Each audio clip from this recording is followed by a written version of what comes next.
வணக்கம் and welcome to cinema matrix. இந்த வீடியோல எதை பத்தி பார்க்க போறோம் அப்படின்னா, ராணுவுக்கு இன்ஜுரி ஆயிடுச்சு. ஸோ தட் யாருமே கண்டுக்கல. பட் அருண் பார்த்தீங்க அப்படின்னா, டேக் கேர் பண்ணி அவர கன்ஃபெஷன் ரூமுக்கு கூட்டு போயிருக்காரு. ஸோ என்ன நடந்தது அப்படின்றத நம்ம டீட்டெயிலா பார்த்துடலாம். அதுக்கு முன்னாடி நம்மளோட சேனலை நீங்க சப்ஸ்கிரைப் பண்ணாமீங்கன்னா, சப்ஸ்கிரைப் பண்ணி சப்போர்ட் பண்ணுங்க. ஸோ டாஸ்க் நடந்துட்டு இருக்கு அப்படின்ற பட்சத்துல ராணுவ மேல ஜெஃப்ரி விழுறாரு. அப்ப ராணுவுக்கு பார்த்தீங்கன்னா ஃபிராக்சர் ஆயிடுது.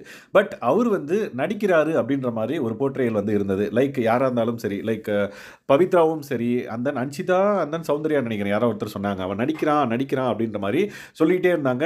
பட் அவர் யாருமே தூக்கவே இல்லை. ஜெஃப்ரி பார்த்தீங்கன்னா, நான் விழுந்தது இப்படி, பட் அவனுக்கு எப்படி இந்த லெஃப்ட் சைட் ஷோல்டரில் அடிபடும் அப்படின்ற மாதிரி வாக்குவாதம் தான் பண்ணிட்டு இருந்தாரே தவிர்த்து ஜெஃப்ரி பார்த்தீங்கன்னா ராணுவுக்கு என்ன ஆச்சு உண்மையிலே அப்படின்றத அவர் பார்க்கவே இல்லை. ஸோ ராணுவுக்கு உண்மையிலே அடிபட்டுருச்சு அப்படின்றத யாருமே ரியலைஸ் பண்ணல. ஸோ எல்லாரும் நடிக்கிறேன்னு சொன்னப்போ கூட ராணுவ இல்லை அப்படின்ற மாதிரி வழியில் துடிச்சிக்கிட்டே பார்த்தீங்கன்னா சொல்லியிருப்பாரு. ஸோ இந்த பர்டிகுலர் சுச்சுவேஷனில் அருண் தான் பார்த்தீங்கன்னா துடிச்சு போய் கிட்ட அவரை தூக்குறாரு.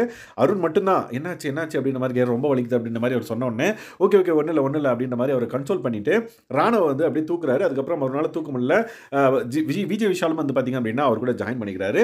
ஜாயின் பண்ணிட்டு அவர் அப்படியே தாங்கி கூட்டிட்டு போறாங்க. பட் அவரால் வலி தாங்க முடியல போல. ராணுவனால ஈவன் ஒழுங்காக நடக்க கூட முடியல அப்படின்னே சொல்லலாம். அதுக்கப்புறம் சரி என்னதான் இருந்தாலும் இந்த மாதிரி அடிபட்டுருச்சு, நெக்ஸ்ட் திங் நம்ம என்ன பண்ணணும், அவசர சிகிச்சைக்கு நம்ம கொண்டு போகணும். ஸோ அதுதான் பார்த்தீங்கன்னா முக்கியமான விஷயம். அதனால அவசரமாக பார்த்தீங்க அப்படின்னா அருண் கன்ஃபெஷன் ரூமுக்கு ராணுவ கூட்டிட்டு போயிருக்காரு. ஸோ இந்த கெஸ்டர் அருண்கிட்ட பார்க்குறப்ப ரொம்ப நல்லா இருக்கு அப்படின்னே சொல்லலாம். ஏன்னா அவர் எந்த அளவுக்கு டவுனாக இருந்தார் இதுக்கு முன்னாடி அப்படின்றது தெரியும். ஸோ ஒவ்வொருத்தரையும் அவர் எப்படி மானிட்டர் பண்ணுறாரு அப்படின்றதும் நம்மளுக்கு தெரியும். ஸோ ரியலாகவே ஹர்ட் ஆயிருக்காங்களா இல்லையா அப்படின்றத கூட ஃபைன் பண்ண முடியாமல் கேம்ஸ் விளையாடுறாங்க அப்படின்றப்ப ரொம்ப கஷ்டமாக தான் இருக்குது. ஈவன் மற்றவங்கலாம் ஜெஃப்ரி பக்கத்திலே இருந்து பார்த்தாரு. அவரும் பார்த்தீங்கன்னா அவரை தூக்கலை.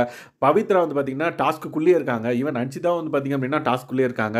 ஒரு மனுஷனுக்கு இப்படி ஆயிடுச்சு அப்படின்றப்ப ஒரு ஹியூமனிட்டியே இல்லாமல் இவங்க இப்படி பண்ணியிருக்காங்க அப்படின்றப்ப ரொம்ப கஷ்டமாக தான் இருக்குது. பட் அருண் பார்த்தீங்க அப்படின்னா அதெல்லாம் தாண்டி ஓகே என்னடா ஆச்சு, ஃபஸ்ட்டு ஜெஃப்ரி பார்த்தீங்கன்னா அவன் நடிக்கிறான்னு சொல்ல இல்லை விடு பரவாயில்ல இரு நம்ம என்னன்னு ஃபஸ்ட்டு பார்த்துலாம் அப்படின்ற மாதிரி கூட்டிகிட்டு போகிறாரு. ஸோ அந்த மனசுக்காகவே பார்த்தீங்க அப்படின்னா அருணுக்கு லைக் ஹேண்ட்ஸ் ஆஃப் அப்படின்னே சொல்லலாம். ஸோ தட் அருண் செய்த இந்த செயலுக்கு நீங்கள் என்ன சொல்கிறீங்க அப்படின்றத மறக்காம இந்த வீடியோவில் கமெண்ட் பண்ணுங்கள். அந்த இந்த மாதிரியான பிக் பாஸ் அப்டேட்ஸை நீங்கள் தெரிஞ்சுக்கணும் அப்படின்னா நம்மளோட சேனலை சப்ஸ்கிரைப் பண்ணாமீங்கன்னா சப்ஸ்கிரைப் பண்ணி சப்போர்ட் பண்ணுங்கள். தேங்க்ஸ் கைஸ், பாய்.